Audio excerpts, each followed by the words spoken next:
Hey everybody, Jamie Stokes from Roll the Page Frank here. I want to do a video about the Canadian dream, buying a home here. Homes have become quite unaffordable in Canada. We know that the Canadian housing market is super overpriced. Globally, I think it's like second or third overpriced market around the globe. So, deposits can be a couple $100,000, but there's a few things that a lot of people are unaware of. So if you don't put down a 10% or a 20% or whatever deposit, you can still buy a home. You don't need 200,000 or, $100,000 to buy a house. There's a few different things that you can do. And to have anything nice, of course, you have to make sacrifices, right? So the housing market is not going to go down. Eventually, even if you overpay for a house, if you wait a couple of years, the house, whatever you paid for it, the value is going to increase. So you'll eventually break even, and then you'll gain on top of that.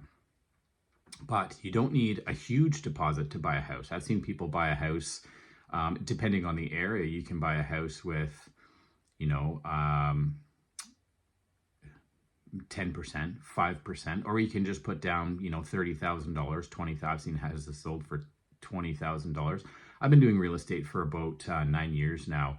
So the lowest deposit that I ever saw, I sold a house in London, Ontario, and the deposit for that initially was $500. This was several years ago now, but the deposit, I said, put down at least $1,000, and that was normal for the area.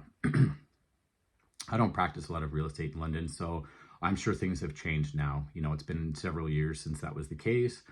But I just want to point out that you don't need to put down 20% in order to buy a house. It's not needed. If you make your conditions when you're buying a home less conditions, of course you want to inspect it. And I don't encourage anybody to forego any conditions, especially for inspection and financing and things like this. Those are staple clauses, and I encourage everybody to do that. There's a lot of people that remove those clauses in order to make their offer much better. More attractive to the sellers. And of course, being a seller, if there's any issues with home inspections, you can't just put your house back on the market. These are things that need to be repaired and fixed and stuff like that so that you can sell your house properly. So the first thing is that you don't need a big deposit. You don't need 20%.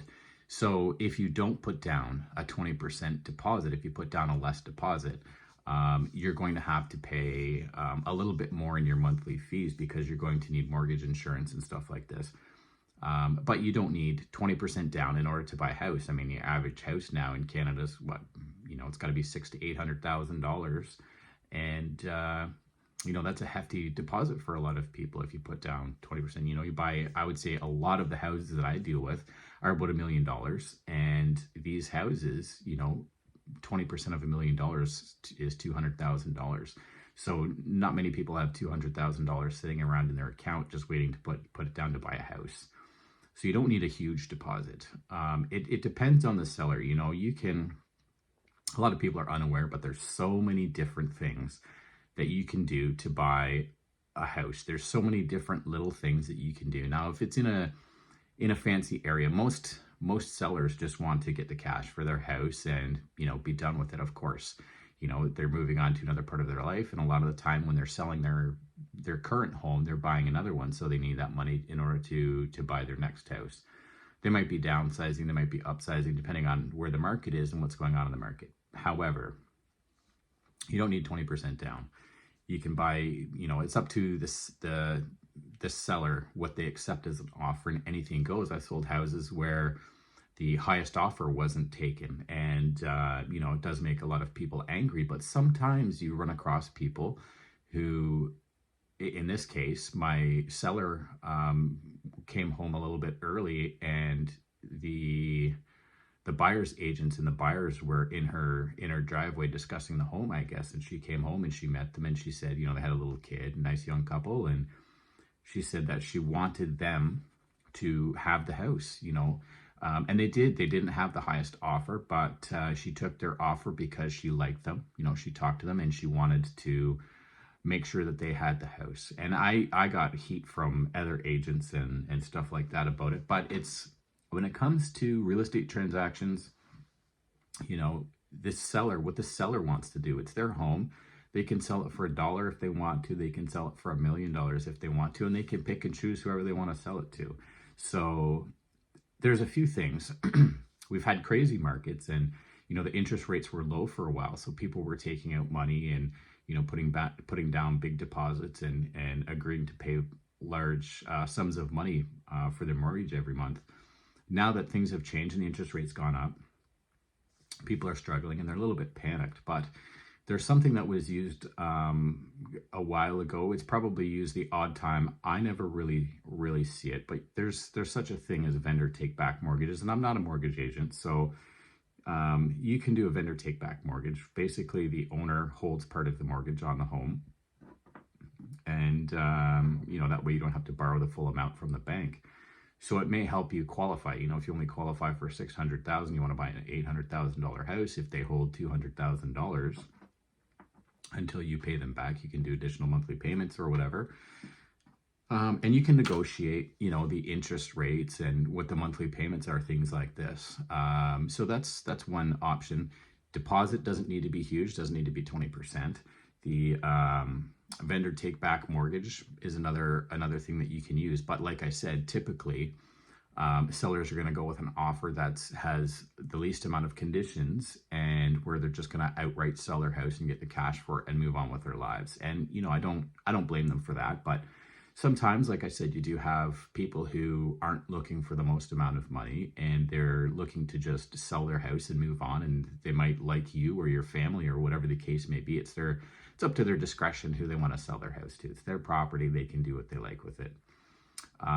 So those are two things. But there's another thing that I want to mention.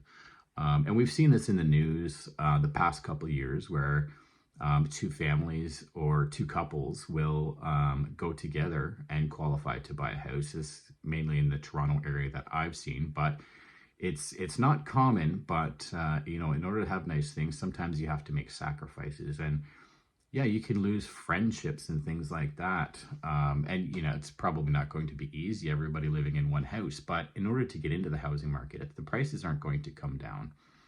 If they do, it's going to be fairly briefly, and then there's more competition for it. So I always suggest trying to get into the housing market as soon as you can, because the prices aren't going to go down from here.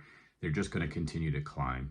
I read an article several years ago that said by 2030 or 2035, the average house price in Toronto is going to be $3.5 million.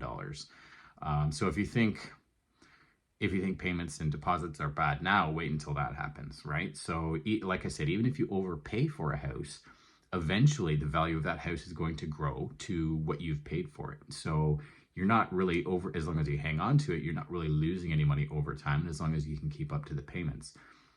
Now, you've got your vendor take back mortgage. You don't need $200,000 to put down to buy a house. Now, of course, this is all written into your real estate deal, your negotiations, but home ownership is becoming more out of reach for people here. Canadians are, they're struggling financially, but there are still ways that you may be able to buy a house if you don't qualify for a huge mortgage through the bank. You really need to find a local realtor in your area, and discuss options with them. So just remember, you don't need a 20% down deposit. There's vendor take back mortgages, and a lot of people are hesitant. They haven't heard of them, so they're hesitant to accept such a thing. The realtor should know about it and be able to explain vendor take back mortgages to them. And the third thing that I mentioned was going in with other people. It could be family members. I think this is great. We have a lot of people, newcomers coming into Canada, who have grasped this concept. I don't know if it's like that back home, but they've come into Canada and they'll have generational family living together in order to afford a nice home. And I think it's a great example for the rest of us here. Decades ago, it was normal to have multi-generations living together, grandparents, grandchildren, parents, and it was kind of normal back then. We've gone through periods with exceptional growth and affordability over the decades, and things have changed again. So it got to the point where everybody at 30 years ago where people were making good money, and it was in good relation to the cost of housing.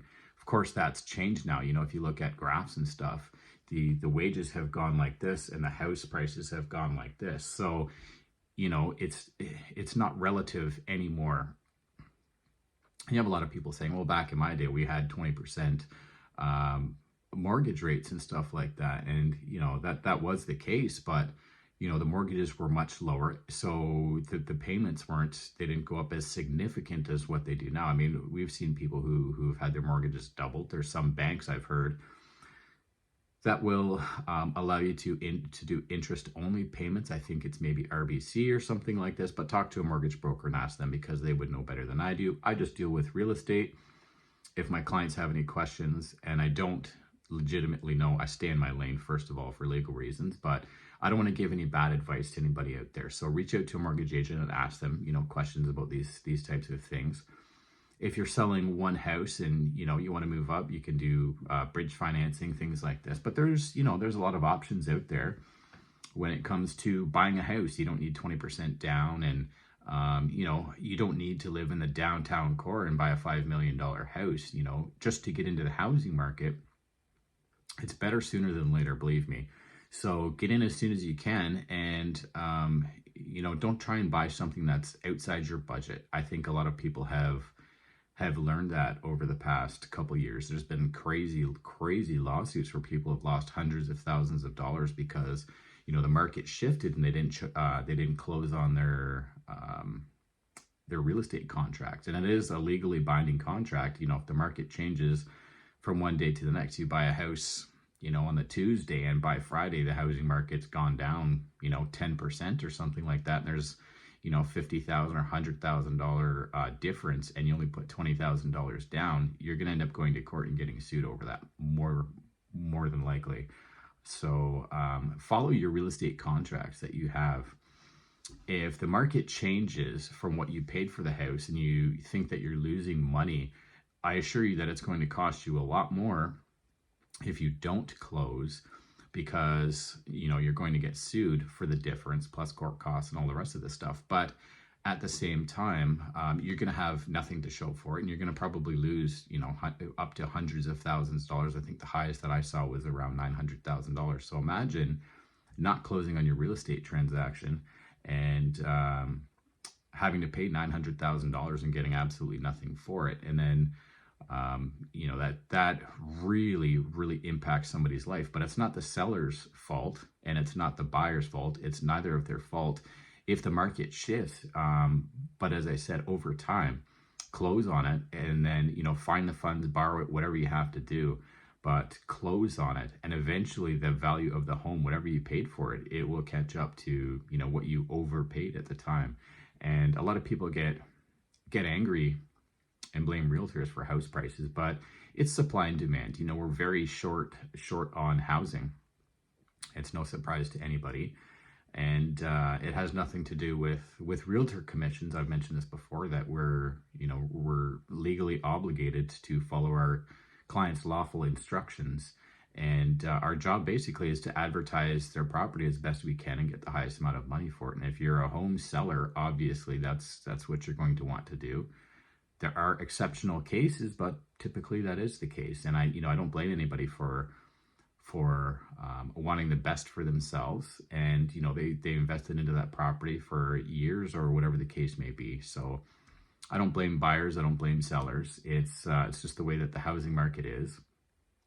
But if you're looking to buy or sell real estate, feel free to reach out to me. I've been doing real estate for about 9 years now, and you know, I've gone through a few things with real estate. I'm fairly knowledgeable. I've taken extra courses and stuff like this, you know, it comes to mortgages and legal things and stuff like this. I do follow legal cases that arise when it comes to real estate. So if you want to buy or sell, I work the GTA for the most part, and my phone number is 289-927-5991.